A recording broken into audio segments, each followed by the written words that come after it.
أنا لي 4 سنوات أمارس رياضة البوكسينج، لكن كنت أمارسها على كيس الرمل والهافي باجز. انتقلت نقلة نوعية يوم جيت في الفايت كلوب، لأن هنا قدرت أصبر مع ناس يكونون ضدي وبحلبة، مع توجيهات الكوتش لي والسيف كيوردز. علمنا كيف ندافع عن أنفسنا، علمنا كيف نبني استراتيجية وننصب فخ للشخص اللي قدامنا. أنا مرة متحمسة للتورنمنت بإذن الله، خصوصاً أنها راح تكون من جميع الدول.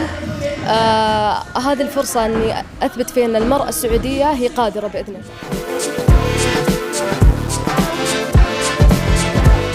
So when I first came to Saudi Arabia, it was strange to see the separation of the gyms of female to male. Training boxing has always been something I've done, whether it was female or male together. So it was interesting to me. But we're really excited for the tournament that's coming up. And I think the women are going to do very well.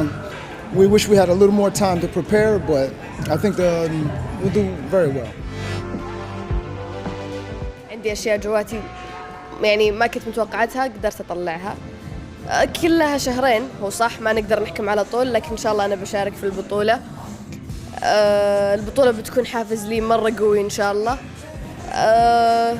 هي شيء كبير مرة، بس إن شاء الله أنها دافع وحافز لي للي أقوى، للي بعدها، عشان توضح لي الجاي إن شاء الله.